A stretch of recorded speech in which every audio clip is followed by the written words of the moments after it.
Beri salam. Selamat siang, Bu Guru. Siang.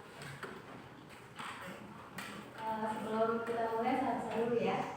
Yang Bu Priscilia, hadir. Laras, hadir.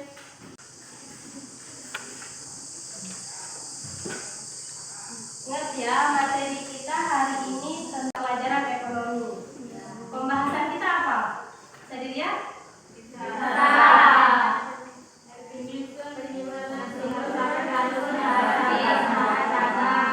Materi pokok kita adalah menyusun siklus akuntansi pada perusahaan dagang, ya. Dan pembahasan kita hari ini ada 2 poin. Poin pertama yaitu karakteristik dan garis besar perusahaan dagang, ya. Dan yang kedua, barulah kita membahas tentang transaksi-transaksi yang ada pada perusahaan dagang, ya. Oke, pertama yang kita bahas adalah tujuan pembelajaran kita. Tujuan pembelajaran kita apa? Tujuan pembelajaran kita yaitu memahami arti dari perusahaan dagang. Yang kedua, selanjutnya manfaat. Nanti saat kalian sudah mempelajari materi dari pembahasan pertama sampai terakhir, penjelasan pertama sampai terakhir, nanti kalian akan memahami manfaatnya ke kalian. Itu kalian mengetahui arti dari perusahaan dagang, kedua karakteristiknya, dan bukti-bukti transaksi yang ada pada perusahaan dagang. Itu yang nanti manfaatnya ke kalian, ya. Cakupan materi yang akan kita bahas sama, yaitu pengertian dari perusahaan dagang, karakteristiknya, dan bukti transaksi. Itu yang akan kita bahas, ya. Pengertian perusahaan dagang. Apa maksud dari perusahaan dagang?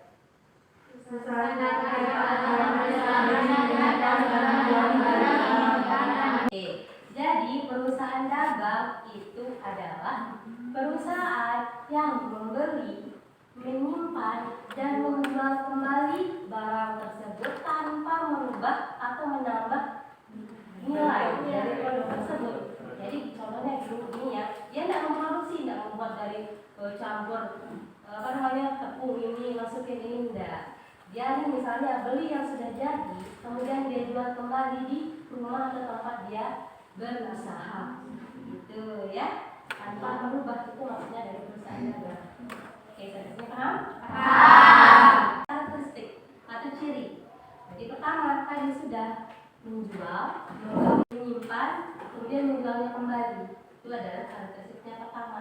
Yang kedua, dia tidak memproduksi barang. Yang ketiga, yaitu perhitungan total keuntungan berpatokan dari penjualan dikurangi dengan biaya-biaya operasional. Maksudnya seperti transaksi pada perusahaan dagang. Banyak sekali transaksi ya. Ada penjualan secara tunai, kredit, ada pembelian tunai secara kredit, ada return, pengembalian ya, misalnya nih sudah pas beli. Yang pertama kita bahas sekarang adalah penjualan barang dagang, ya. Ingat, penjualan barang dagang itu ada 2, ada secara kredit dan secara tunai.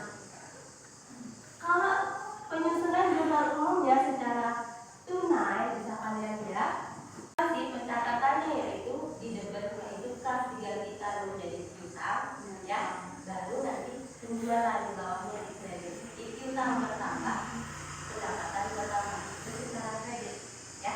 Oke, paham? Paham. Nah, sekarang kita latihan soal, ya. Pada tanggal 20 Januari menjual barang dagangan secara kredit dengan salah 2/10, M/30. Siapa yang berani maju atau menjawab bagaimana bentuk jurnal umumnya? Saya, Bu. Ayo, ambil.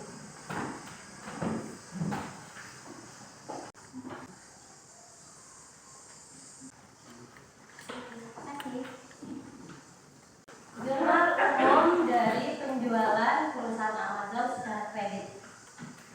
Piutang dagang ada di debit atau bertambah sebesar 10 juta. Kemudian penjualan atau pendapatan bertambah berada di posisi kredit 10 juta. Oke, benar ya? Tepuk tangan.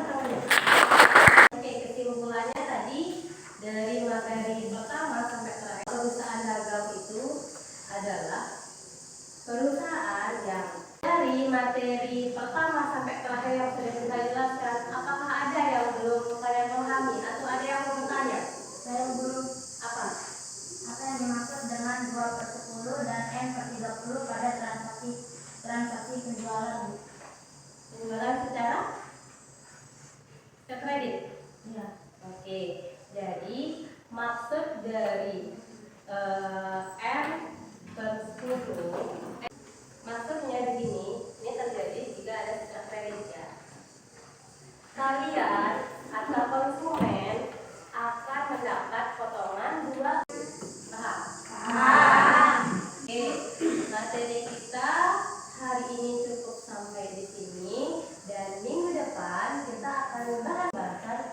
Tribunal Umum pada perusahaan dagang.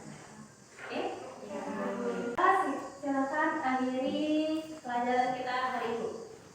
Siap, beri hormat.